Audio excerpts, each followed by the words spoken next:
기도하시겠습니다. 하나님 감사합니다.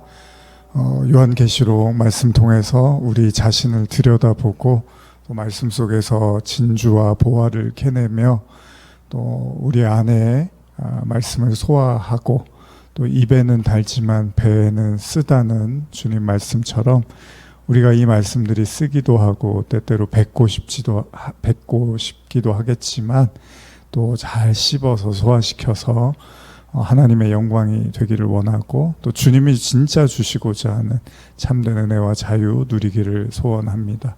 오늘 함께 자리한 성도님들 축복하여 주시고 또 말씀을 온라인으로 듣는 성도들에게도 동일한 은혜로 함께하여 주시옵소서.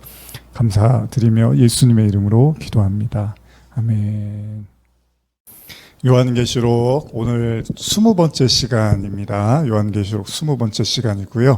요한계시록 9장 1절에서 4절 말씀 한번 같이 찾아서 읽어보겠습니다. 요한계시록 9장 1절에서 4절까지의 말씀입니다.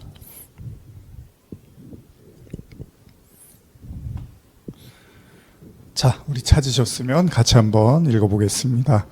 다섯째 천사가 나팔을 불매 내가 보니 하늘에서 땅에 떨어진 별 하나가 있는데 그가 무저갱의 열쇠를 받았더라.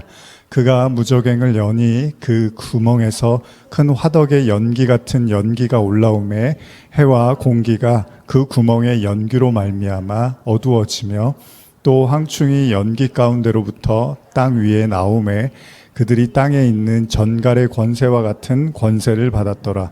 그들에게 이르시되 땅의 풀이나 푸른 것이나 각종 수목은 해하지 말고 오직 이마에 하나님 인침을 받지 아니한 사람들만 해하라 하시더라. 다시 한번 오늘 함께 또 이렇게 말씀 나누고 또 오늘 하루 또 이렇게 힘들게 보내셨을 텐데 수고하셨고요. 서로 잠깐 수고하셨습니다. 인사 나누고 말씀 나누겠습니다. 수고하셨습니다. 예. 날씨도 이제 더워지고 있고요. 아직 에어컨 틀지 않았는데 너무 더우시면 틀시면 됩니다. 예. 자, 우리 5번째 그 천사의 나팔 이후에 이제 하늘에서 땅으로 떨어진 별 하나가 있다고 기록이 되어 있습니다. 이제 계시록 9장에 읽은 내용인데요. 그리고 이 별로 인해서 무저갱이 열리고 거기서 나온 연기로 인해서 해와 공기가 어두워졌다고 기록이 되어 있습니다. 우리 지난 시간에 아마 9장 1절까지 이렇게 읽고 마무리를 했던 기억이 나는데요. 아울러서 이제 계속 말씀을 보면 황충이 연기 가운데 땅으로 나와 전갈과 같은 권세를 받았다고 합니다. 그리고 무저갱의 열쇠를 받은 그가 말합니다. 오직 이마에 하나님의 인침을 받지 아니한 자들만 해하라. 지금 읽으신 내용들을 이제 간략하게 제가 요약해서 말씀을 드린 건데 보면은 무저갱이 열리고요. 그리고 연기가 올라오고 모든 게 이제 어두워지고 그때 황충이 이제 올라와서 정갈과 같은 권세를 받게 되고 그리고 그들에게 이제 말합니다. 오직 이마에 인침을 받지 않은 사람만 해야라. 이런 내용들을 이제 반복해 제가 다시 나눴는데요. 오늘 이제 제목도 그래서 제가 그 내용으로 뽑아봤는데 오직 하나님의 인침을 받지 않은 자. 그러니까 하나님의 인침을 받지 않은 자, 이마에 하나님의 인침을 받지 아니한 사람들만 해야라. 이게 이제 그 무시무시한 무저갱이 열리고 그 황충이 올라오면서 그 정갈과 같이 이제 독이잖아요. 쇠서 그 쇠기로 이제 사람을 괴롭히는데 그 대상이 하나님의 인침을 받지 않은 사람이라고 말하고 있습니다. 그렇기 때문에 앞서서 읽은 그 계시록 8장 13절에서 이제 독수리가 외치면서 마무리를 했죠. 요한계시록 8장 13절 지난 시간에 이제 읽으면서 마무리했던 내용인데 그 내용을 보시면 내가 또 보고 들으니 공중에 날아가는 독수리가 큰 소리로 이르되 땅에 사는 자들에게 화가 있으리니 이는 새 천사들이 불어야 할 나팔 소리가 남아 있음이로다. 이게 이제 저희가 지난 시간에 나누면서 마무리했던 내용인데 땅에 있는 사람들에게 화가 있을 거다 라고 경고를 합니다. 그리고 그 9장으로 넘어오면서 그 땅에 있는 사람들이 다른 사람이 아니라 누구라고요? 바로 이마에 하나님의 인침을 받지 않은 사람들, 이렇게 이제 이야기를 하고 있는 거죠. 그러니까 뭐 잘은 몰라도 그냥 여러분들이 어렴풋이 생각해도 9장으로 넘어오면서 이제 이 나팔 재앙들에 의해서 고통을 당하는 사람들은 누구냐? 하나님의 그 인침을 받지 않은 사람들이 고통을 받게 될 거고, 그래서 독수리가 그 사람들을 땅에 있는 사람들로 이제 표현을 했고, 9장에서는 인침을 받지 않은 사람이라고 말을 하고 있습니다. 그래서 쉽습니다, 사실은. 요 내용만 놓고 보면 되게 간단한 내용이에요. 대상이 분명해졌잖아요. 인침을 받는다는 건 뭐라 그랬죠? 성령으로 인치심을 받는다는 거였으니까, 성령으로 인치심을 받았다는 건 거듭났다는 얘기잖아요. 예수님이 물과 성령으로 거듭나라고 했잖아요. 그러면 그 성령, 그 생수, 그 거듭남을 아직 경험하지 못한 사람들, 진정한 하나님의 자녀가 되지 못한 자들에겐 화가 있을 거다라고 이야기를 하고 있는 겁니다. 그리고 그들을 하늘에 속한 자가 아니라 땅에 속한 자라고 이야기를 하고 있는 거죠. 그러니까 지금 5번째 천사의 나팔 이후의 재앙은 하나님의 사람이 아니라 여전히 하늘에 속하지 않은 자들에 대한 재앙이라는 거예요. 그럼 여러분들이 생각하셨을 때 그럼 뭐 예수님을 믿는 사람 안 믿는 사람 이제 이렇게 우리는 간단하게 생각을 하잖아요. 예수님 믿고 교회 다니는 사람은 이 재앙으로부터 벗어나게 되고, 예수님을 안 믿는 사람들한테 이 재앙이 올 것이다 라고 생각을 하는데, 제가 계속 강조하지만 요한계시록 시작하면서 7교회에 대해서 예수님의 경고 가르침은 다 뭐였죠? 교회 성도들이었습니다. 예수님을 믿는 사람들이었고, 그냥 좋은 얘기만 하신 게 아니라 내가 촛대를 옮겨버리겠다고도 말씀하시고, 심판과 재앙에 대해서 계속 경고를 하셨어요. 그리고 유대인들에 대해서도 예수님이 계속해서 경고의 메시지를 보내셨다는 겁니다. 다시 말하면 이렇게 보시면 돼요. 우리가 어떤 신앙생활을 하는 가운데서 그 하나님의 이제 제가 강조하는 것 중에 하나가 바로 그리스도의 장성한 분량이거든요. 예전에 제가 요한계시록 5년 전에 설교할 때는 아주 계속해서 강조를 했었던 겁니다. 그러니까 하나님이 성도들에게 뭐 그냥 교회 나오고 예수 믿으면 끝났다 이렇게 말씀하시지 않습니다. 성경은 그리스도의 장성한 분량에 이르기까지 달려가고 배우고 그리고 깨우쳐야 된다고 말씀을 하셨고, 그것이 바로 이제 그리스도와의 연합으로 이제 설명을 하는 거고, 그걸 십자가에서 주님과 함께 죽고 살아나는 과정으로 말씀을 하고 계시는 거죠. 그러니까 그 과정들을 다 겪어가는 그 과정 속에서 이 재앙들이 올 수 있다는 거예요. 그러니까 쉽게 생각하면 교회 나갔으니까 이 재앙으로부터 끝났다 이런 건 아니고, 그리고 여러분들도 뭐 제가 반복해서 말씀드리면 우리가 교회를 나갔다고 다 구원받고 이렇게 생각하지 않잖아요. 그래서 예수님도 반복해서 뭐라고 합니까? 마지막 때 사람들이 나한테 와서 내가 주님의 이름으로 뭐 예언하고 뭐 방언하고 귀신 쫓아내고 전도하고 선지자 노릇하고 다 했습니다라고 해도 예수님이 이제 모른다고 하신다는 게 그런 얘기라는 거예요. 그러니까 무조건 예수님의 이름으로 뭐 그게 목사가 됐든 그게 뭐 장로든 권사든 집사든 선교사든 예수님은 그걸 보는 게 아니라는 거예요. 주의 이름으로 제가 그런 사역들 다 했거든요. 그게 아니라는 거예요. 그러니까 예수님이 아버지의 뜻대로 하지 않으면 소용이 없다고 말씀하신 게 그 십자가의 그 죽음과 부활을 같이 주님과 겪고 살아나는 과정을 겪자는, 그걸 거듭났다고 하는 거잖아요. 지금 이 재앙이 아직 그 과정에 참여하지 못한 자들, 그래서 순교도 이미 이야기를 나눴죠. 순교가 단지 뭐 해외에 나가서 복음 전하다가 죽거나 아니면 뭐 국내에서 복음 열심히 전하다가 핍박받아서 죽거나 그런 얘기를 하는 게 아니라 자기가 부인되어져서 자기가 죽고 살아나는 이 과정을 진짜 엄밀한 의미에서 그게 순교란 말이죠. 그러니까 계시록에서 말하는 순교는 단순하게 예수님 뭐 열심히, 사실 그런 경우가 별로 없잖아요. 우리나라 상황만 봐도 뭐 예수님 전하다가 죽임을 당하거나 뭐 이런 상황들은 없잖아요. 물론 해외에서는 그런 경우들이 있지만 그러면 뭐 순교자가 나와야지만 지금 계시록에 해당되는 그런 얘기가 아니라는 겁니다. 결국 그리스도와 함께 죽고 살아나는 이 과정을 계시록은 순교로도 설명을 하고 있는 거라는 거예요. 그러니까 이런 과정들에 온전히 참여하지 못한 자들에게 화가 있다는 거예요. 쉽게 말하면 예수님이 니고데모에게 니고데모는 자기가 믿는 그 하나님에 대한 신앙이 이제 완성 단계에 이르렀다고 생각했을 거예요. 많은 사람들이 존경하고 존중하고 따르는 지도자였으니까. 그러나 예수님은 너는 아직 시작도 안 했어. 너는 아직 거듭남이 뭔지도 모르잖아. 그러니까 니고데모, 어떻게 사람이 두 번 태어납니까? 어머니 모태에 다시 들어가서 다시 나옵니까? 라고 할 때 네가 아직도 이스라엘의 선생으로서 그것도 모르고 있었냐라고 하면서 다시 해야 돼, 이런 말씀을 던지신 것처럼 그런 얘기를 하는 거예요. 그게 아직 그 의미와 뜻과 그 길에 대해서 온전히 이해하지 못할 때 어쩌면 이제 그 재앙이 임한다는 거예요. 그리고 그 재앙을 통해서 제가 누누이 말씀드리지만 성도는 이제 깨우쳐 가는 거죠. 깨달아가고 회개해 가는 과정이라는 겁니다. 그러니까 뭐 가장 이제 쉽게 나는 이 말씀들하고 상관이 없겠지, 나는 뭐 교회 오래 다니고 신앙생활 오래 했으니까, 그런 얘기를 하는 게 아니라는 겁니다. 자, 우리가 이미 출애굽기를 통해서 지난 시간들에도 나눴지만 10가지 재앙, 이 재앙들과 이제 교차해가는 내용들이 있었죠.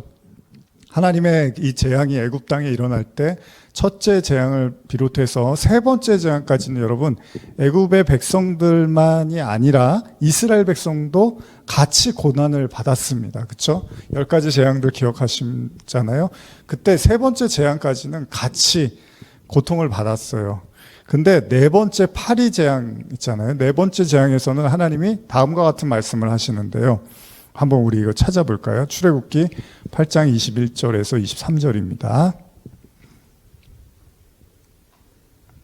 출애굽기 8장 21절에서 23절입니다.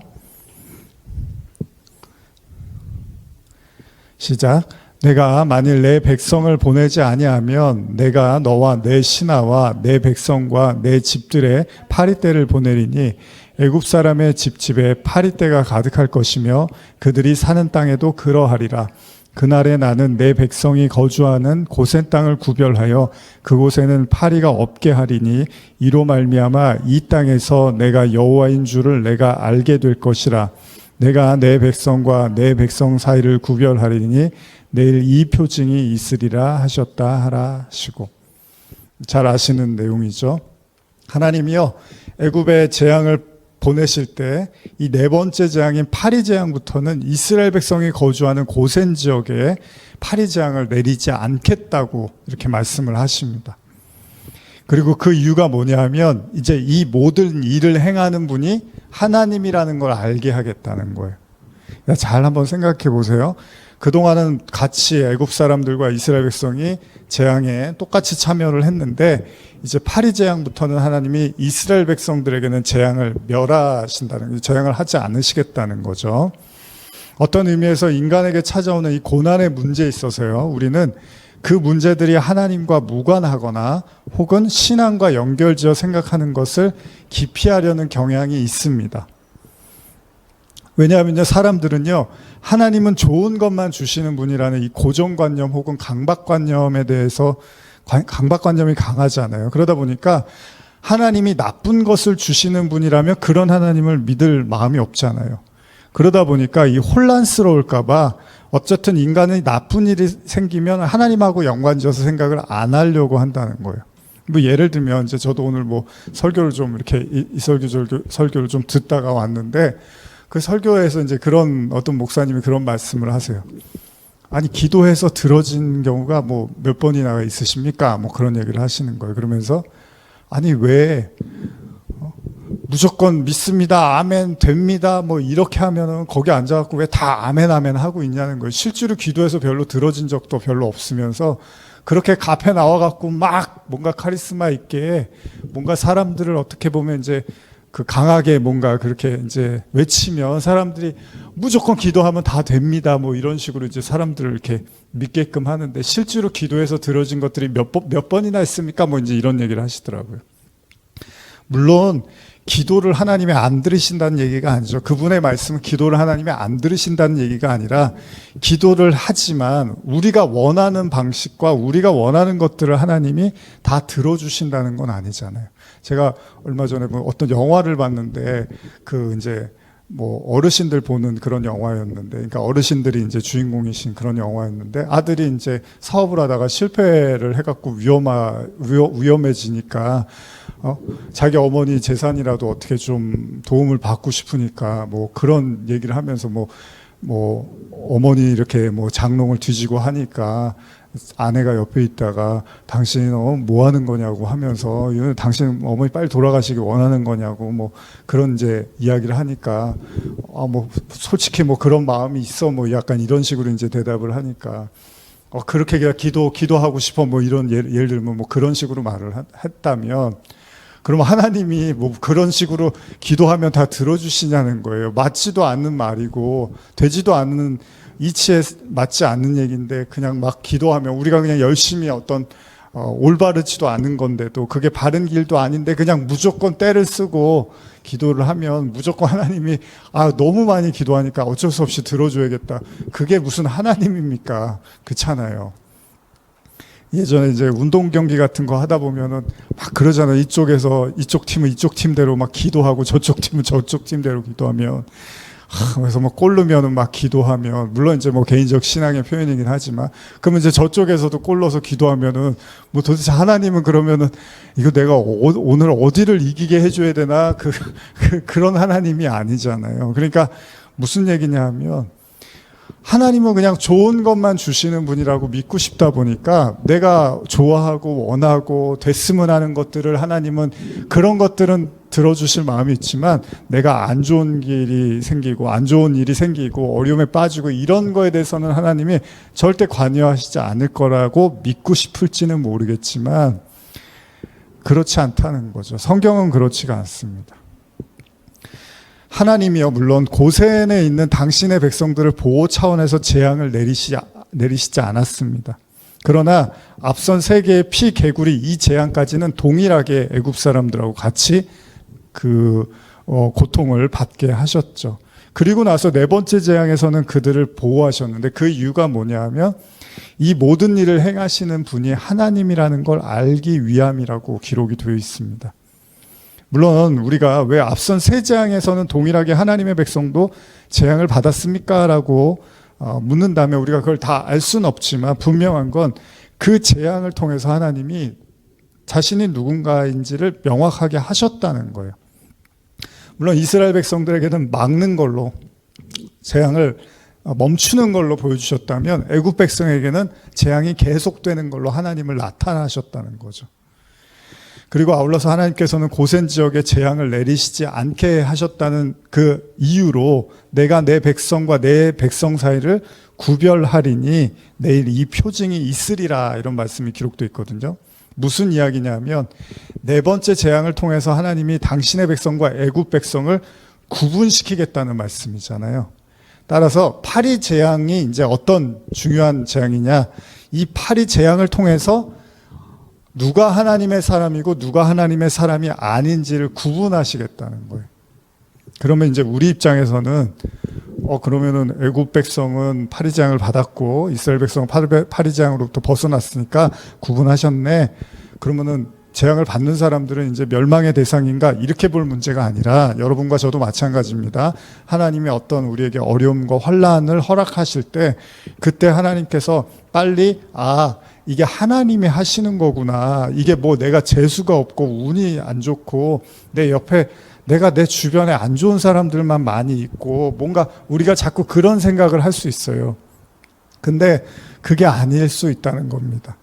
사실 어떤 의미에서 우리가 이제 원망하고 실증내고 불평을 많이 하는데 사람 때문에 뭐 관계 때문에 그런 경우 많잖아요. 근데 또 그거를 나는 하나님은 나를 사랑하시고 나도 신앙을 열심히 지켜가려고 하는데 참 주변에 이 악한 사람들이 많아서 내가 고통받아, 이런 생각을 할 수도 있는데요. 또 그걸 그대로 뒤집어 보잖아요. 그럼 무슨 생각을 할 수 있냐면 그게 내가 짊어져야 될 내 고난의 잔의 몫일 수도 있다는 겁니다. 그러니까 저 사람들 때문에 내가 원래 당해도 되는 어려움을 지금 당하고 있어. 저 사람들만 내 주변에 없어지면 나하고 좀 멀어지면은 내가 자유로워질 수 있는데라는 생각을 우리가 할 수 있잖아요. 근데 오늘 이 본문처럼 근데 그 모든 주권 다스림의 통치자는 하나님이시름이에요. 그런데 하나님이 나한테 좋은 것만 해주려고 그러는데 네 주변에 자꾸 안 좋은 사람들이 많고 너를 괴롭히는 사람이 많아서 내가 그것까지는 다 커버는 못 해주겠다. 근데 난 너 되게 사랑해. 이게 아니라 사실은 그 모든 것까지도 우리가 감내하고 받아들여야 될 고난의 몫일 수도 있다는 거죠. 그걸 통해서 우리가 내 연약함과 내 죄와 그리고 내가 하나님 앞에 나가야 되고 회개해야 됨을 깨달아야 될 수도 있다는 거예요. 그러니까 하나님은 어쨌든 간에 재앙을 내리시던 재앙을 내리시지 않던 간에 또 우리와 저와 여러분들에게 환난을 주시던 아니면 기쁜 일을 주시던 간에 하나님이 중요하게 보는 것이 뭐냐면 하나님, 이 모든 일을 행하시는 분이 하나님이라는 것을 여러분과 제가 깨닫기를 원하신다는 거죠. 그리고 그것들을 통해서 내가 하나님의 백성이구나. 내가 여전히 하나님의 백성이라고 하면서 애굽 사람처럼 살고 있구나라는 걸 이렇게 구분시켜 주신다는 거예요. 소위 우리가 이걸 심판의 개념에서 이해할 수 있는데 다시 말하면 우리가 신앙생활을 하지만 결국은 하나님께서 그 신앙이 뭐죠? 가짜인지 진짜인지를 계속 판단하실 날이 온다는 거예요. 다시 말하면 어떤 의미에서 자신의 신앙이 가짜인지를 배우는 게요, 우리 인생에서 굉장히 중요한 문제일 수 있고요, 여러분들의 구원에 있어서 정말 중요한 문제가 될 수 있다는 거죠. 그래서 제가 아까도 예수님, 우리 자주 하는 얘기지만 나는 너를 도무지 모른다라고 할 때 이게 가짜 신앙이었던 거잖아요. 그런데 그 가짜 신앙이라는 거를 그냥 평생 모르고 죽을 때까지 모르고 살기를 원해요, 사람들은. 그래서 이런 말씀이나 설교들이 별로 인기가 없을 수도 있어요. 내가 자꾸 가짜라는 걸 드러내고 나는 내 나름대로 열심히 믿고 살아왔는데 왜 자꾸 나를 가짜라고 하지? 왜 자꾸 심판과 재앙에 대해서 얘기하지? 이러니까 사람들이 안 듣고 싶으면 그냥 안 봐버리면 그만이잖아요. 근데 진짜 무서운 게 뭐예요? 그게 가짜인지도 모르고 이제 죽음으로 맞이하면 진짜 그게 무서운 거죠. 그래서 제가 예전에도 많이 말씀드린 게 니고데모가 예수님 만난 게 물론 그 당시에는 엄청난 충격이에요. 한 번도 자기 신앙을 의심해 본 적이 없었단 말이죠. 근데 니고데모가 예수님 만나고 생판 이제 구원을 못 받는 사람처럼 예수님이 대해버린 거예요. 그러니까 니고데모가 얼마나 충격을 많이 받았겠습니까? 그러나 나중에 니고데모가 이제 그 진짜 예수님의 말씀을 통해서 구원으로 가까이 나가는 사람으로 이제 우리가 보게 되는 거잖아요. 그러니까 이 하나님은 저와 여러분들의 그 삶에서 환난과 어려움 또 때로는 기쁨과 그런 환희의 순간 모든 걸 통해서 딱 이렇게 보면 될 것 같아요. 이 모든 것들을 다스리는 분이 하나님이시고, 두 번째는 그 내 신앙이 가짜인지 진짜인지를 계속 은밀한 가운데서 선악간에 심판하신다 그러죠. 은밀한 가운데서 계속 이제 소위 까발리시는 거죠. 우리의 신앙을 계속 까발리는 거예요. 마태복음 3장 7절에서 10절 많이 읽은 본문인데요. 요한이 많은 바리새인들과 사두개인들이 세례 베푸는 대로 오는 것을 보고 이르되 독사의 자식들아 누가 너희를 가르쳐 임박한 진노를 피하라 하더냐. 그러므로 회개에 합당한 열매를 맺고 속으로 아브라함이 우리 조상이라고 생각하지 말라. 내가 너희에게 이르노니 하나님이 능히 이 돌로도 아브라함의 자손이 되게 하시리라.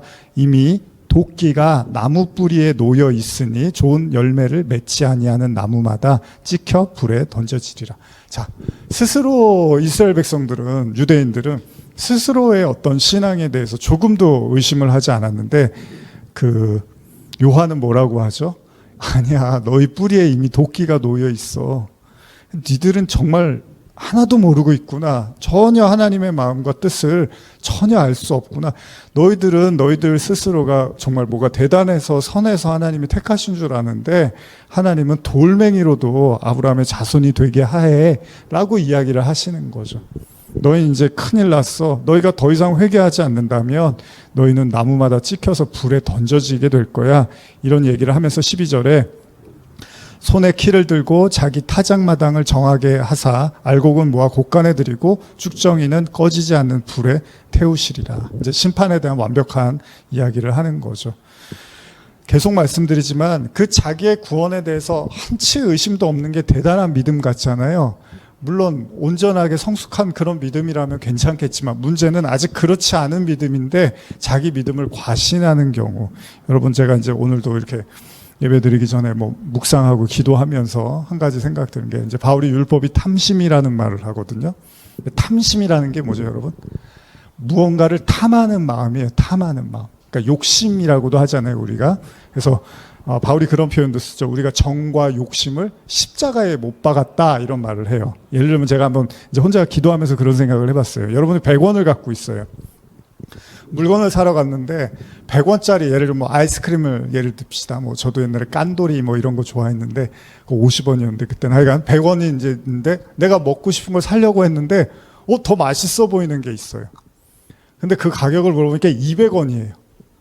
그럼 어떻게 해야 되죠? 이건 내가 사 먹을 수 있는 게 아니구나. 100원짜리 사 먹고 나중에 또 여유가 생기면 200원짜리 사 먹어야지라고 100원짜리를 사갖고 가면 돼요. 그리고 그거 맛있게 먹으면 되는데, 자, 탐심이라는 게 그 200원짜리를 보는 순간에 100원짜리는 이제 더 이상 먹고 싶은 마음도 안 생기고 저 200원짜리를 먹어야 되는데 어떻게 해야 되죠? 그때 그걸 훔쳐내는 거예요. 그 주머니에다 넣고 주인이 안 볼 때 훔쳐서 가는 거죠. 아니면 뭐 100원짜리를 산 것처럼 하면서 그걸 또 훔칠 수도 있고요. 이걸 우리가 탐심이라고 하는 거죠. 탐심을 이제 여러 가지 각도에서 생각을 해봤는데 결국 뭡니까? 여기에 여러 가지 의미들이 있는데 그 중에 하나가 뭐냐면 내가 원하는 것을 가져야 되는 거예요. 어떻게든지. 근데 내가 원하는 걸 가져야 되는데, 그래서 제가 이제 사랑에 대한 이야기도 가끔 하잖아요. 자기가 누구를 좋아하는데 그 사람이 나를 안 좋아할 수도 있잖아요. 근데 그 사람을 내가 너무 사랑해. 근데 그 사람은 나를 관심이 없어. 그러면 저 사람은 나한테 관심이 없구나. 나는 관심이 있지만 어쩔 수 없구나. 이렇게 해서 말아야 되잖아요. 근데 그 사람을 내가 갖지 못하면 그 사람을 차라리 없어지든 한이 있어도 어떻게든 그 사람이 내게 돼야 되는 거잖아요. 이걸 우리가 탐심이라고 하는 거죠. 근데 바울이 뭐라고 해요? 율법은 너희 안에 있는 탐심을 드러내기 위한 하나님의 이제 그 말씀들은 우리 안에 탐심을 드러난대요. 바울이 이제 로마서에서 그런 얘기를 한단 말이에요. 그러면 저와 여러분들이 인간이 다 똑같이 가지고 있는 마음이 탐심인 거예요. 그래서 선악과를 보암직하니까 먹음직하고 뭐 그래서 이제 먹게 되는 거잖아요. 근데 그거를 그냥 이제 보는 순간에 가져야겠다는 생각을 하는 거예요. 그래서 이제 홈쇼핑 같은 거 보시면 이제 집에 계신 분들 이렇게 이제 채널 돌리면 쇼핑이 엄청 많죠. 옛날에는 뭐 한두 개 있던 게 지금은 뭐 한 세 채널 걸러 하나씩 나오더라고요. 그럼 뭐 물건이 다 팔렸습니다. 이제 없습니다. 매진됐습니다. 뭐 전화 오셔도 뭐 전화 와도 이제 못 사십니다. 이런 얘기 하잖아요. 그러니까 보면은 가져야 되는 거예요. 근데 갖는 게 나쁜 게 아니라 문제는 그걸 내가 가질 수 있는 상황이 아닌데 내가 지금 가져서는 안 되는, 어떻게 보면 내가 지금 가진 걸 가지고는 그거를 살 수 없는 상황인데 그 이상의 것을 이제 원할 때, 그러면 하나님이, 우리가 이런 생각을 해보는 거예요. 그러면 하나님께서 탐심에 대해서 인간이 갖고 있는 욕망이잖아요. 욕심이고 누구나 다 가지고 있는데 왜 이 탐심을 굳이 성경에서 강조하고 있느냐라고 했을 때 이런 생각을 해볼 수 있다는 거예요. 그걸 보는 순간에 그걸 내 걸로 만들어야겠다는 이 생각들이, 이 행동들이 계속해서 강화되기 시작하면 나중에 어떻게 되는 거죠? 그걸 우리가 이제 중독이라고 하는 거죠. 뭐냐면 당장 그것을 통해서 내가 느껴야 되는 쾌감, 즐거움을 그걸 놓지를 못하고 아니면 그걸 미루거나 그걸 기다릴 줄 알아야 되는데 그렇게 하지 못하면 이제 폭력을 쓰거나 다른 어떤 불법을 저질러서라도 그걸 내가 가지려고 한다는 거죠. 그리고 그것이 이제 인간과의 관계에서 어떻게 되죠? 상대방을 이제 뭐 억압하고 제압하거나 때로는 뭐 죽이기도 하고 이런 형태로 나타나는 이 모든 마음의 근원이 탐심에서 비롯됐다는 거죠. 그래서 이제 가인이 아벨을 죽이는 걸로 제사를 보여주시는 거예요. 그러면서 바로 이 가인의 제사가 그 욕심, 탐심으로 드려진 제사야라고 이제 나중에 말씀을 하고 있죠. 성경에서, 신약에서. 그러니까 가인이 하나님한테 제사를 올렸어요. 아벨도 제사를 올렸어요. 그런데 하나님이 아벨의 제사를 받으니까 가인이 이제 화가 나서 아벨을 죽여버리잖아요. 그게 바로 탐심이란 말이에요. 욕심이란 말이에요. 그러니까 그 제사의 본질은 뭐죠? 원래 제사의 본질은 여러분과 제가 제물이 돼서 하나님께 올려줘야 되는 거잖아요. 그래서 아벨이 양과 기름으로 이제 제사를 지내게 되는 건데, 가인은 이제 그 땅의 소산으로 하나님께 나가는데, 이제 그게 영적 의미가 그런 거예요. 땅적인 제물을 가지고 하나님께 나가는 거고, 아벨은 이제 어린 양 예수를 의미하고, 그 기름, 그 성령, 이런 것들을 이제 얘기해서 하나님께 이제 상징적으로 보여주고 있는 건데, 결국 인간의 탐심이 하나님께 어떻게 작동합니까? 뭐 이렇게도 볼 수 있는 거야. 하나님의 인정을 내가 어떻게든 받으려고 하는 시도. 그래서 이런 게 있어요. 율법으로 내가 탐심을 깨닫지 못하게 되면 우리는 어떻게 되는 거죠? 우리는 율법을 향해서 탐심을 부릴 수밖에 없는 거예요. 다시 말하면 내가 율법을 잘 지킴으로써 하나님께 인정을 받으려고 하는 그 인정 욕구가 사실은 가인이 가졌던, 사실 여러분 하나님이 이거는 아니야, 이건 잘한 거야, 여러분 애들이요 맨날 칭찬만 해주다가 갑자기 혼을 내잖아요. 그러면 이제 버릇이 나빠졌다고 하는 게, 혼을 딱 내는 순간에 내가 뭘 잘못했는데 왜? 막 이러면서 이제 어른 수염 뽑는다 그러잖아요. 할아버지 수염 뽑는다고 하잖아요. 그러니까 적절하게 이건 아니야 했을 때, 이건 아니었구나, 이건 잘못된 거였구나, 이건 잘한 거예요, 이건 잘한 거였구나, 이렇게 하면 되는데, 여러분 하나님을 조종한다는 게 뭐예요? 하나님이 제사를 안 받았으면 그 제사를 왜 안 받으셨는지에 대해서 생각하고 거기에 대해서 잘못한 것들을 찾아 나가면 되는 거잖아요. 근데 가인은 뭐라 그래요? 제사를 왜 안 받으세요? 내 제사를. 여러분 인간관계에서도 뭐 부부관계라든지 가족관계라든지 아니면 친구관계에서도 일방적이면 안 되는 거잖아요. 내가 하자는 대로 해야지, 내 말이 맞잖아, 막 이러면 안 되는 거죠. 그거는 관계가 아니잖아요. 근데 더군다나 이건 신이에요. 하나님과 우리와의 관계라는 거죠. 그 신과의 관계에서 우리는 탐심으로 하나님을 바라본다는 게 뭐냐면, 말이 좋아서 열심이고 신앙. 그래서 예수님한테 그런 말 하는 거예요. 예수님이 저희들이 주님을 위해서 못한 게 뭐가 있습니까? 나중에 이제 누가복음에서 그 염소 이야기 나올 때 그런 얘기 나온단 말이에요. 아니 주님한테 안 해드리고 섭섭해드린 게 우리가 뭐가 있습니까? 이런다고. 그러면서 또 예수님이 난 너희들 몰라, 이런 말씀들하고 다 생각해보면 결국은 기준이 누구냐는 거예요. 기준이 하나님이잖아요.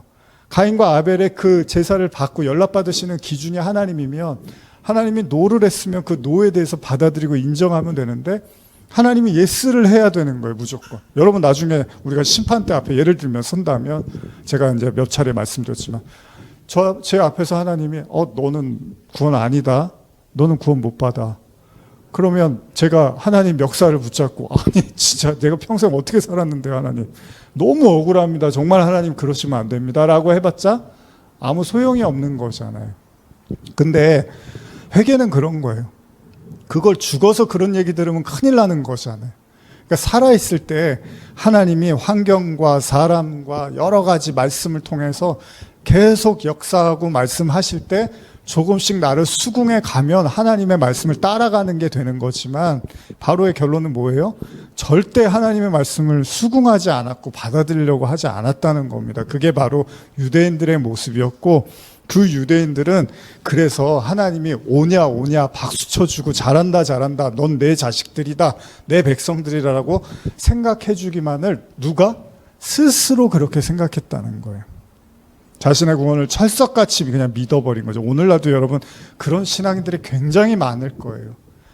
그거는 본인들은 굉장히 열심히 하나님을 믿고 따르고 뭐 교회 생활 열심히 한다고 믿고 싶을진 모르겠지만, 뭐 저도 목사지만 목사 말 잘 듣는다고 그것도 하나님하고 꼭 그건 아니란 말이에요. 중요한 건 말씀이고 그 구원에 대한 하나님의 가르침이고 이런 게 중요한 거잖아요. 뭐 목회자가 뭐 부지런하라고 해서 부지런하고, 목회자가 이것 좀 도와달라고 그런 걸 잘해줘, 그게 중요한 게 아니라 여러분과 하나님과의 관계가 제일 중요한 거잖아요. 그런데 그 하나님과의 관계성 속에서의 그 말씀과 그 회개의 의미를 모르면 그 유대인들하고 뭐가 다르냐는 거예요. 그냥 하나님이 그냥 나는 구원할 거야.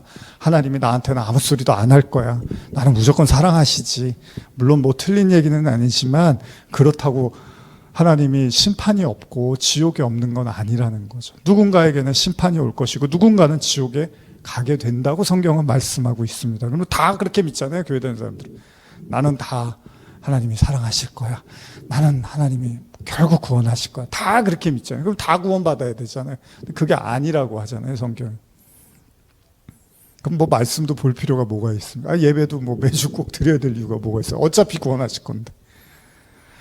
자, 그런 의미에서 우리가 지금 계시록 보면서 계속되는 나팔 재앙의 한가운데서 실질적으로 한번 생각해 보실 필요가 있습니다. 지금 재앙으로 인해서 고통의 대상이 다름 아닌 오직 하나님의 그 이마에 하나님의 인침을 받지 않은 사람들이 바로 그 재앙의 대상입니다. 아까도 제가 말씀드린 것처럼 단지 믿지 않는 자들로 국한시켜서는 안 됩니다.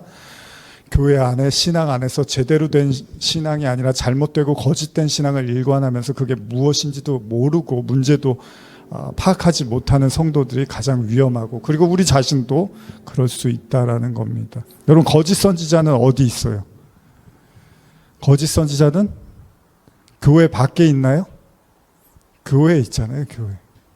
이미 짐승, 용, 뭐 다 거짓 선지자 같은 얘기인데 그런 거짓 선지자들이 교회 안에서 거짓된 가르침을 하면 그 말을 듣고 따르는 사람들이 잘못된 신앙으로 빠질 거 아니에요.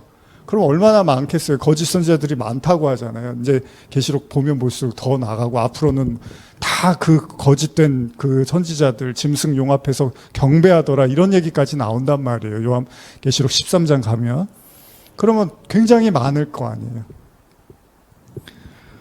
그러면은 진짜 신앙을 이렇게 진지하게 생각해 볼 필요가 있다는 거죠. 설교라는 건 성도들이 듣는 거고 또 성경도 성도들이 읽는 겁니다. 그렇기 때문에 정말 중요한 건 열심히 믿었는데 마지막에 예수님께 거부당했던 사람들의 이야기처럼요. 아니 애초에 계속 예수님이 뭔가 잘못됐다고 말씀을 계속 하시고 세례 요한도 지금 엄포를 하잖아요. 근데 더 나아가서 구약 내내 하나님의 말씀과 뜻을 왜곡하고 잘못 해석하게 된 그러니까 구약에는 여러분 그 선지자들은 얼마나 고달프고 피곤하게 살았습니다. 그 얘기는 뭡니까? 대다수가 하나님의 말씀이 아닌 말씀을 따랐다는 거잖아요. 그래서 선지자들을 주님이 보내셨던 거고 근데 그러다 보니까 하나님이 계속 이스라엘 백성들을 우상숭배라고 말했고 너희들이 나한테 진짜 제대로 된 제사를 지내본 적이 있냐라고 말라기서에서 또 그런 말씀들을 하시잖아요. 그러니까 이게 참 어려운 거죠.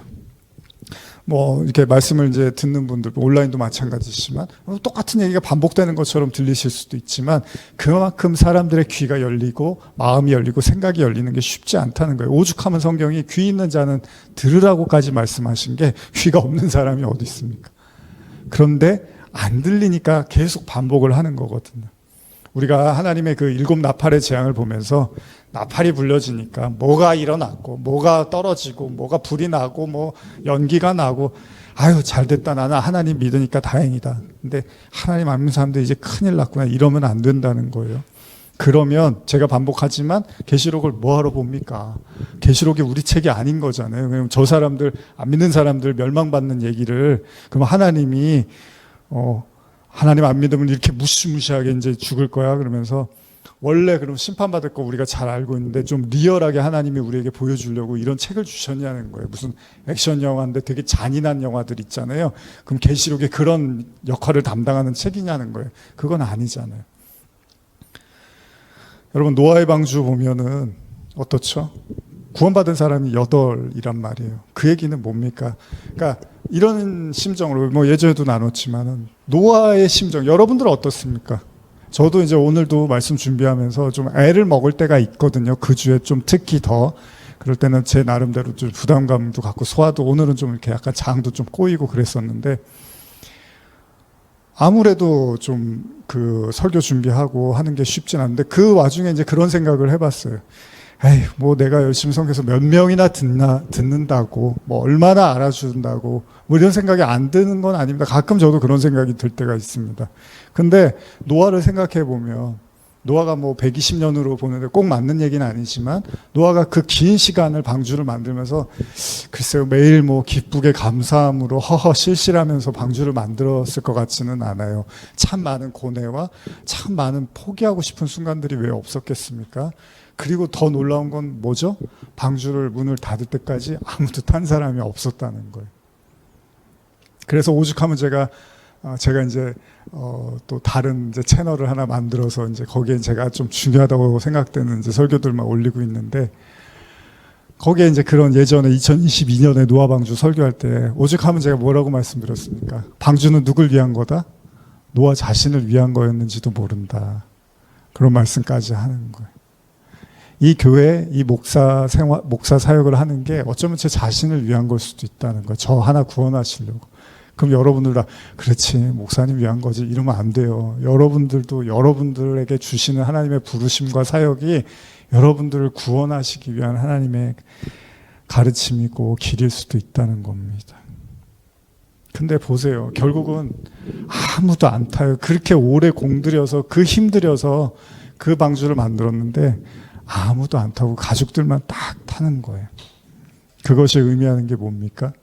그만큼 주님의 말씀을 사실 노아만 말씀을 들었잖아요. 그때 나머지 사람들은 이제 죄에 빠져서 이 인간의 생각이 악하다고 하면서 어려서부터 악하다고 이제 성경이 말하잖아요. 그러니까 하나님 말씀이 전혀 안 들렸던 거잖아요. 그래서 예수님이 이제 그런 마음이고 노아도 그런 마음이고 저도 여러분도 사실은 진짜 구원이 뭔지를 알면 내가 구원 받았나 안 받았나 사실 이게 아니라 진짜 여러분들이 구원이 뭔지를 알면 어떻게 한 사람이라도 좀 어떻게 하면 구원할 수 있을까 이제 이 생각을 하게 되겠죠. 어떻게 하면은 한 명이라도 좀 복음을 들을 수 있을까. 그래서 이제 지난주부터 이제 새로운 좀 저도 이제 영상을 또 하나 이렇게 기획해갖고 지금 이제 테스트 삼아서 그걸 이렇게 만들어갖고 이제 다음 주에 아마 올리려고 하는데 하면서 뭐 한 10년 저도 이제 그런 영상 올리고 하면서 좀 이제 한편으로는 이제 오래되다 보니까 약간 매너리즘이 올 수도 있잖아요. 근데 그 와중에도 어쨌든 제 나름대로 마음속에는 어떻게든 좀 한 사람이라도 좀 말씀을 듣고 하나님께 나오는 사람이 있었으면 좋겠다 이런 마음이 들기는 들어요. 그래도 다행히. 그런데 그만큼 참 어렵다는 거예요. 하나님의 말씀을 듣고 따라간다는 게. 사실 이제 베드로가 그러죠. 하루가 천년 같고 천년이 하루 같다 이런 말 하면서 주의 약속은 어떤 이들이 더디다고 생각하는 것 같이 더딘 것이 아니라 오직 주께서는 너희를 대하여 오래 참으사 아무도 멸망하지 아니하고 다 회개하기 이르기를 원하신다. 베드로후서 3장 8절 9절 말씀인데요.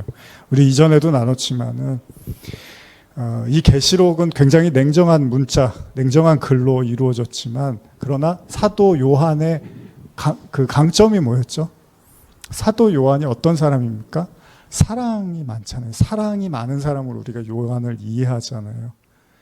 그러니까 하나님께서 고센 땅에만 재앙을 멈추고 지금 애굽에 재앙을 내리시는 분이 하나님임을 나타내시고 아울러서 하나님이 당신의 백성을 또 지킨다는 표징으로서 그렇게 하셨다면 하나님의 의도가 뭡니까?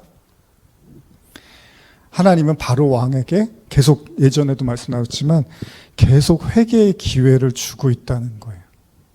잘 봐. 너희 백성들만 재앙받고 내 백성들은 이렇게 재앙으로부터 멸하게 하지 않아. 내가 이런 존재야. 그러니까 이제 더 이상 내 앞에서 고집 부리지 말고 회개해라고 마지막 순간까지도 회개를 제시하고 있습니다. 그런데 문제는 바로는 그럴 마음이 없다는 거예요. 계시록 9장의 본문과도 흡사한 것처럼요. 이 만만치 않은 재앙, 그러나 또 만만치 않은 이 바로의 마음. 이 일곱 나팔의 재앙이 애굽에도 이제 비슷하게 나타난 것처럼 나타났음에도 불구하고 바로가 마음을 꺾지를 못하죠. 잘 생각해 보십시오. 하나님의 진짜 목적, 하나님의 진짜 뜻은 엄밀히 말하면 이제 저와 여러분들이 하나님의 말씀을 듣고 깨닫게 하시는 것이 가장 중요하다고 볼 수 있는 거죠. 하나님의 관심은 뭐라고요? 사람을 죽이고 심판하는 것이 목적이 아니라 어떻게든 하나님이 그 사람들을 깨우치게 하고 회개해서 구원하시려고 하는 것. 그래서 바로를 그 자리에서 죽이시지 않는다는 거죠. 근데 여러분들이 이제 오늘 이 말씀을 이제 읽었지만 누구만 해하라고요?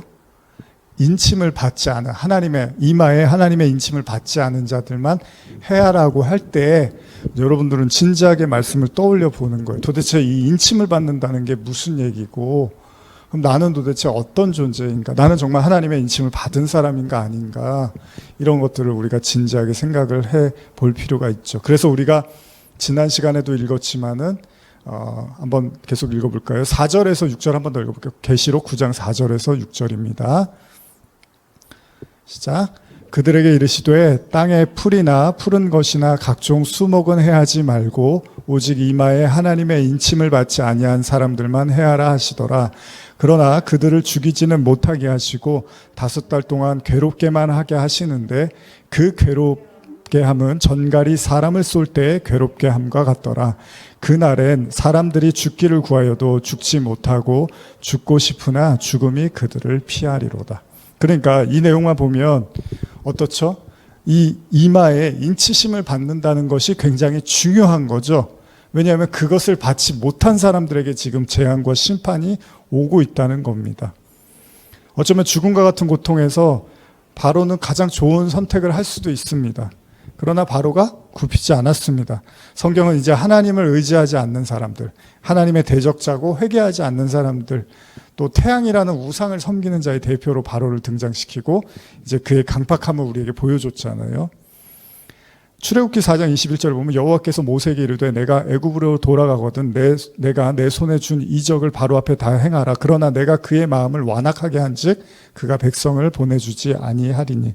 이제 이 표현들 우리 출애굽기 나눌 때 많이 들으셨는데, 바로가 하나님을 이제 의지하지 않는 사람으로 나타나는데, 그래서 로마서에서는 뭐라고 하냐면 하나님이 긍휼히 여길 자를 긍휼히 여기고 완악하게 하실 자를 완악하게 하신다라는 말씀을 이제 로마서 9장에서 이야기를 하는 거죠. 근데 이게 하나님이 바로를 일부러 악하게 만들었다는 건 아니에요. 여기서 중요한 거, 얼마 전에도 나눴지만은 원래 사람이 가만히 놔두면 강팍하고 악하다는 거예요. 그냥 하나님이 개입하지 않으면 강팍하고 악한 게 인간 본성이라는 것을 강조하고 있는 겁니다. 그러니까 하나님이 바로를 더 못되게 만든 게 아니라 그냥 내버려 두셨다는 거예요. 알아서 해라. 너의 그 강팍함에 대해서 내가 더 이상 개의치 않겠다. 계속 강팍한 대로 해봐라. 바꿔 말하면 뭐죠? 그 바로를 무너뜨리실 수도 있는 거잖아요, 하나님이. 근데 하나님이 그냥 내버려 두셨다고 이야기를 하는 거죠. 그래서 계시록 9장 20절에서 21절을 얼마 전에도 읽었는데 이런 내용이 나오는 거예요. 한번 읽어보겠습니다. 시작. 이 재앙에 죽지 않고 남은 사람들은 손으로 행한 일을 회개하지 아니하고 오히려 여러 귀신과 또는 보거나 듣거나 다니거나 하지 못하는 금은동과 목석의 우상에게 절하고 또 그 살인과 복술과 음행과 도둑질을 회개하지 아니하더라. 그렇죠? 결과적으로는 회개를 하지 않는 것으로 이제 마무리를 하고 있는 거죠. 참 희한하죠. 그 괴로움과 통증과 고뇌를 느꼈음에도 불구하고 애굽 병사들을 데리고 홍해 한복판까지 따라가는 바로, 얼마 전에도 나누었지만 이게 마음이 사그라들지를 못하는 거예요. 하나님 앞에서. 그 사람들이 바로 누구라고요? 하나님의 인치심을 받지 못한 자의 모습이라는 거예요.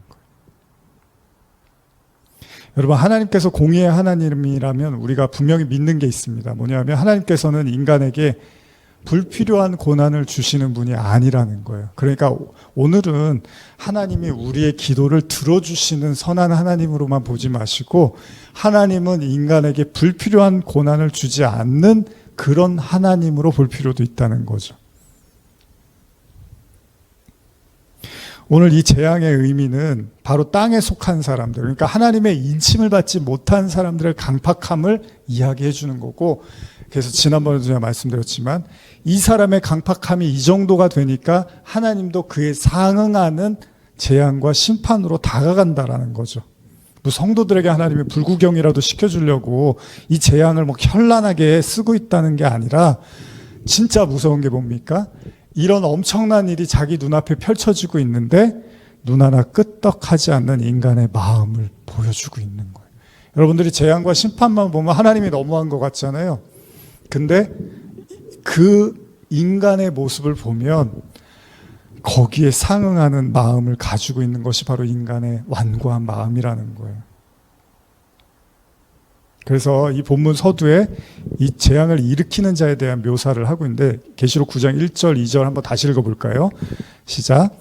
다섯째 천사가 나팔을 불매 내가 보니 하늘에서 땅에 떨어진 별 하나가 있는데 그가 무저갱의 열쇠를 받았더라. 그가 무저갱을 여니 그 구멍에서 큰 화덕의 연기 같은 것이 연기가 올라오매 해와 공기가 그 구멍의 연기로 말미암아 어두워지며. 근데 이미 계시록 1장에 가보면 이런 내용이 있어요. 1장 17절에서 18절인데 제가 읽어볼게요. 내가 볼 때 그의 발 앞에 엎드려져 죽은 자같이 되매 그가 오른손을 내게 얹고 이르시되 두려워하지 말라. 나는 처음이요 마지막이니 곧 살아있는 자라. 내가 전에 죽었었노라. 볼지어다 이제 세세토록 살아있어 사망과 음부의 열쇠를 가졌노니. 누가요? 예수님이. 그러니까 무저갱의 열쇠를 누가 가졌다고요? 음부의 열쇠를 예수님이. 그러니까 사망과 음부의 열쇠를 가진 예수님이 무저갱의 열쇠를 받아, 예수님으로부터 그 무저갱의 열쇠를 받아 그 무저갱을 열었다고 기록되어 있잖아요. 자, 그럼 그걸 의미적으로 접근한다면 이 무저갱에서 나오는 화덕과 연기 그리고 황충이 나온단 말이에요. 근데 그게 누구에게 쏠려 있어요? 이마에 하나님의 인침을 받지 못한 사람. 이게 중요한 거잖아요. 지금 이 모든 일을 누가 당하고 있냐면 하나님의 그 인치심을 받지 못한 사람에게 이 모든 재앙이 지금 쏠리고 있다는 거죠. 다시 말하면 지옥에서 나온 황충이요, 인침을 받지 못한 자들을 독을 가진 정갈처럼 그들을 찌르고 괴롭힌다는 거예요. 자, 다르게 제가 설명해 드릴게요. 인침을 받지 못한 자들에게 이런 일이 일어나는데 그러면 그럼 인침 받지 못하면 끝이구나 이렇게 보실 문제가 아니라 인침을 받기까지의 과정이 이런 과정을 겪을 수도 있겠네요. 그렇죠? 예수님이 부활의 영광을 누리기 위해서 어떤 과정을 겪었죠? 십자가의 중한 고통을 감당하셔서 부활의 영광에 참여한 거지, 그냥 예수님이 하나님 너는 아들이니까 내가 너 축복할게 바로 부활의 영광을 주신 게 아니죠. 부활이 아니죠. 그건 죽은 적이 없으면. 그 부활의 영광에 참여하기 위해서 반드시 십자가의 죽음을 거쳤으니까 부활이 된 거죠. 그러면 인침을 받는다는 건 처음부터 그 사람들은 아무 고통 없이 인침을 받았다 이렇게 이해할 게 아니라, 우리가 신앙의 성장의 관점으로 보면 그 인침을 받는 과정까지 바로 이 전갈처럼 그들을 찌르고 괴롭히고 고통스럽게 하는, 그러면서 여전히 회개하지 않는 자기 자신을 보게 될 거라는 거죠. 신앙의 현재성으로 놓고 생각한다면요. 뭐 미래에 이런 일이 있을 거야 이렇게 보면은 아무 의미도 없는 얘기고, 이걸 현재적인 관점에서 내면의 세계로 이해하고 있다면 바로 여러분과 제가 그 그리스도의 장성한 분량에 이르기 전까지의 이 과정에서 반드시 이 연단을 겪을 수밖에 없다는 거죠. 그래서 바울이 뭐라 그럽니까? 다만 이뿐 아니라 우리가 환난 중에도 즐거워하느니 환난은 인내를, 인내는 연단은 소망을 이루려 함이로다라고 하는 거죠. 근데 뭐라 그래요? 죽고 싶어도 못 죽는다 그러죠. 얼마나 고통스러우면 죽음을 구해도 죽을 수가 없어요. 그러니까 하나님이 허락하지 않는 거예요. 욥이 마치 차라리 사탄이 자기를 괴롭히니까 어떻게 해요? 차라리 죽는 게 나아요. 그런데 하나님이 죽게 놔두시나요? 안 놔두세요. 목숨을 하나님이 딱 쥐고 계세요. 그러니까 쥐고 계시니까 욥은 어쨌든 버티고 견뎌야 되는 거예요. 근데 견뎠더니 어떻게 돼요? 완전히 새로운 눈을 뜨게 되고 정말 축복을 받게 되고 진짜 구원과 의를 깨닫게 되죠. 이게 복이에요, 여러분. 그러나 과정에 있는 사람들에게는 너무 힘겨운 고통의 순간일 수도 있어요. 그러니까 이런 말씀을 들으셔야 돼요. 그런 분들은 내가 지금 받는 고통이 이게 끝이 다가 아니구나. 여기서 바로 하나님께서 정말로 나를 인치시는 그리스도의 장성한 분량으로 그리스도와 연합하는 자로 나를 살리시려고 그러는구나. 그런데 우리가 이걸 다 내면의 세계를 이해할 때 그렇다고 했잖아요. 틀린가 한번 볼까요? 그 말이 맞는지 한번. 야고보서 3장 6절 보시면 제가 읽을게요. 잘 아시는 본문. 혀는 곧 불이요 불의의 세계라. 혀는 우리 지체 중에서 온몸을 더럽히고 삶의 수레바퀴를 불사르나니 그 사르는 것이 어디서 난다고요? 지옥불에서 나느니라. 하나님의 인치심, 즉 진리의 생수를 그 혀에 그 속에 담지 못한 자들은 이미 그 마음이 하나님을 의지하고 하나님을 따르는 은혜와 구원으로 필요로 하는 마음이 아니라 어떻죠? 그냥 세상을 의지하고 세상을 욕망하는 그 탐심으로 가득 찬 마음이라는 거예요. 그 사람들이 아무리 선하고 착해 보여도 모두가 성경은 탐심의 원죄로서의 인간을 보고 있단 말이에요. 그리고 그렇게 세상 왕을 섬긴 대가로 진리가 여러분 그 속에 없으면 그 자체가 메마른 땅이 되는 거예요. 그게 바로 야고보가 말한 그 지옥불이 그 내면에서 그 혀, 그 말에 있다라고 얘기를 하는 거죠. 진리를 담지 못한 자가 바로 그 내면이 바로 타고 있는 지옥불이라고까지 묘사를 하고 있는 겁니다. 그러니까 꼭 죽어서 가는 지옥만이 아니라 하나님의 나라가 너희 안에 있다고 할 때 그 그리스도가 여러분 안에 계시면 하나님의 나라인 것처럼 반대로 그 하나님이 여러분들 안에 계시지 않고 여전히 온전히 통치하시지 않고 여전히 세상을 의지하고 세상을 따르는 삶을 살면 세상 왕이 여러분들을 다스리는 거니까 그 자체가 바로 지옥불이 되는 거예요. 그 자체가 다른 의미에서 상징적 의미에서. 원래 이 무저갱이라는 말의 헬라어 원어가 아비소스거든요. 그러니까 이게 뭐냐면 밑바닥이 없다, 끝을 알 수 없는 그런 장소를 뜻합니다. 무간도라는 말도 있죠. 그래서 무간도. 끝이 없는 거예요. 계속 떨어지는 거예요. 무엇을 의미할까요? 두 가지로 말한다면 첫째는 이들은 살면 살수록 이제 하나님의 은혜를 받지 못하면요. 살면 살수록 세상을 더 의지하게 되는 거예요. 아니, 젊었을 때는 이놈의 세상 빨리 그냥 이제 살다가 대충 내 나이 들어서 세상 떠나면 좋겠구나 했는데 내가 하나님에 대한 믿음이 없으니까 이제 나이가 들고 시간이 흐르면 어떻게든 하루라도 더 살고 싶은 거예요. 이게 다니까 뭐 죽어서 뭐 그런 건 모르겠어요. 그냥 내가 살아있는 게 다니까 그냥 이 땅이 전부인 거예요. 그냥 하루라도 난 더 살고 싶은 거예요. 아무런 소망이 없는 거예요. 죽음 이후에 대한. 두 번째는 그들은 끝까지 어떻죠?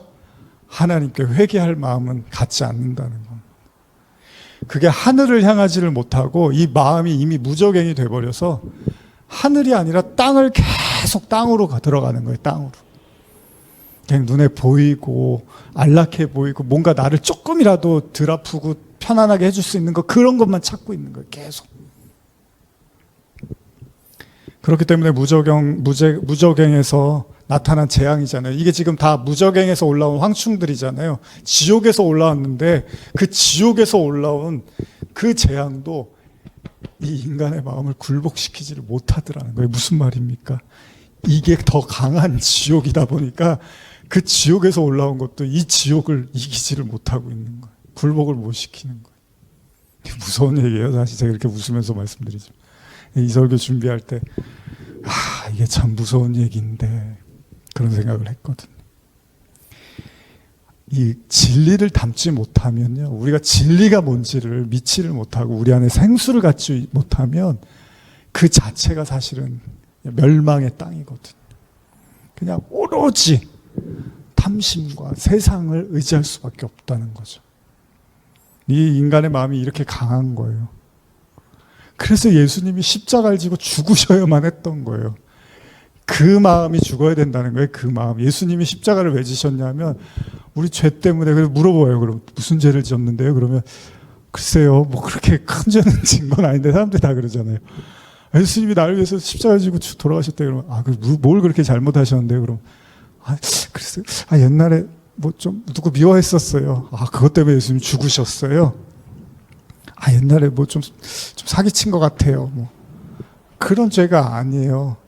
그게 아니라 뭐 제가 얼마 전에 뭐 범죄도시 본가 아이하고 뭐 누가 티켓 선물해 주셔서 봤는데 거기 보니까 이제 도박장 이런 거 나오더라고요. 그래서 이제 뭐 도박장 크게 운영하는 사람 잡고 뭐 이런 내용이었는데 거기에 이제 한 사람이 나와서 자기는 뭐 경찰한테 이제 뭐 조언해 준답시고 하는데 나는 저 사람들처럼 저렇게는 안 한다고, 나는 해도 이렇게 해서 나이스하게 했다고. 그랬더니 그 마동석이가 한 대 탁 때리더니 네가 말한 그 다가 다 불법이야. 그냥 그 전체가 다 그런 이제 얘기를 하는 거예요.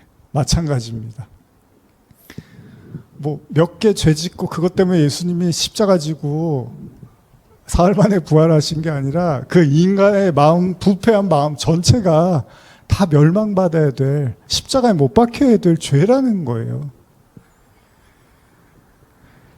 근데 그런 복음을 사람들이 인정하나요? 여러분들 어떠세요?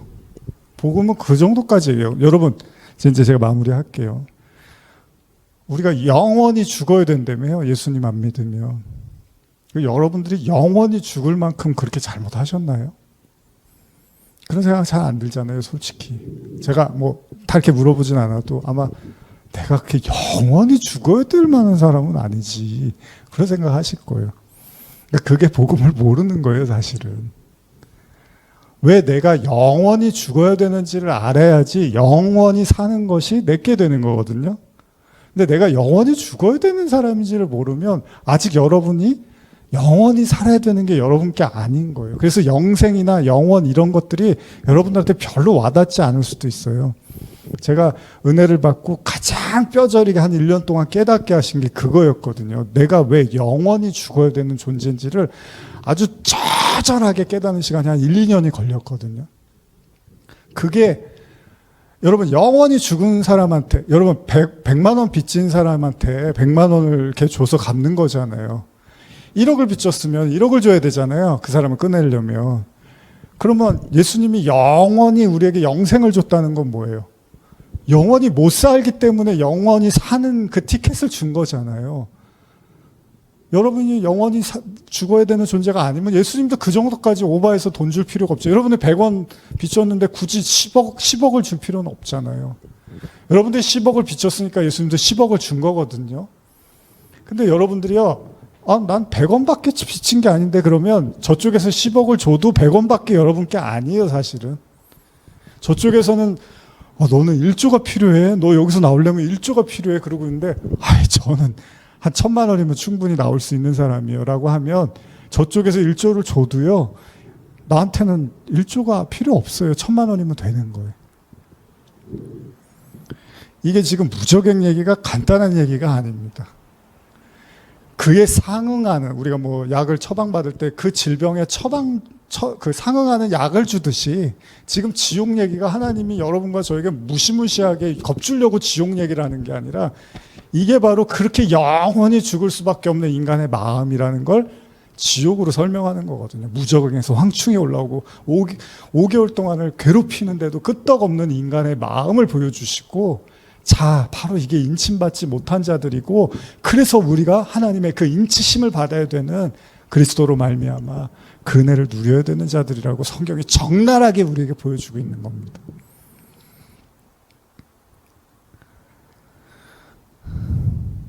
누구나 그런 것처럼 처음부터 예수님 믿은 사람은 없습니다. 아무리 모태신앙이라도요, 교회를 나간 것과 예수님을 믿는 것은 다른 이야기입니다. 예수를 믿었지만 또 그리스도의 장성한 분량에 이르는 것은 또 다른 이야기입니다. 무슨 이야기입니까? 분명히 우리도 한때는 넌 크리스찬이었고요, 또 인치심이 뭔지도 모르는 자였습니다. 나아가서 지금도 우리는 우리의 신앙을 마냥 자부할 수는 없는 노릇입니다. 예수님의 말씀처럼 자신의 신앙을 자부했던 자들에게 예수님은 그들을 모른다고 했기 때문입니다. 제가 여러분들에게 절망을 말씀드리고 싶은 게 아니에요. 뭘 말씀드리고 싶으냐면 진짜를 말씀드리고 싶은 거예요. 진짜. 그러니까 구원이 10원보다 못한 이제 세상이 돼버렸어요.